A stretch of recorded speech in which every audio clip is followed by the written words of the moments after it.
কোটা আন্দোলন থেকে শুরু করে ১৭ বছরের ফ্যাসিজম রেজিমের পতনের পেছনের অন্যতম শক্তি ছিল বর্তমান এনসিপির সম্মুখ সারির নেতারাই।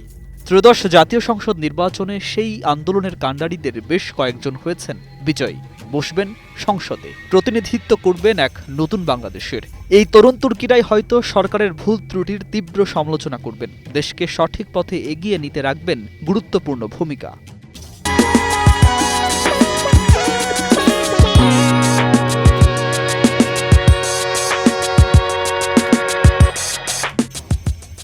২৪ জুলাই গণঅভ্যুত্থানের পর গঠিত রাজনৈতিক দল জাতীয় নাগরিক পার্টি এনসিপি এবার নির্বাচনে প্রথমবারের মতো সংসদে জায়গা করে নিয়েছে। নতুন দল হিসাবে এটি তাদের জন্য বড় অর্জন হিসাবেই মনে করছেন রাজনৈতিক পর্যবেক্ষকরা, কারণ এই দলটির মূল শক্তি ছিল রাজপথ, আর এবার সেই রাজপথের ভাষাই পৌঁছালো সংসদের মেঝেতে। এবারের নির্বাচন এনসিপির হয়ে মোট ৬ জন নেতা বেসরকারিভাবে বিজয়ী হয়েছেন।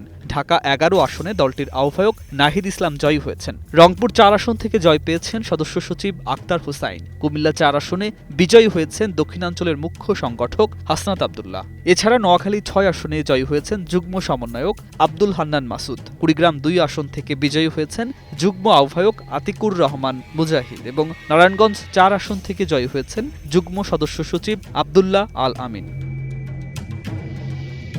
সব মিলিয়ে বিপ্লবের ফসল বলা এই এনসিপি এবার জাতীয় সংসদে তরুণ নেতৃত্বের একটি দৃশ্যমান উপস্থিতি তৈরি করল।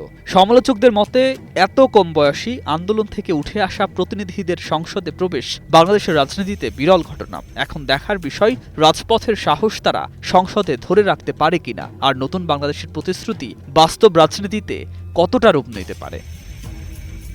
News desk, ২১ television.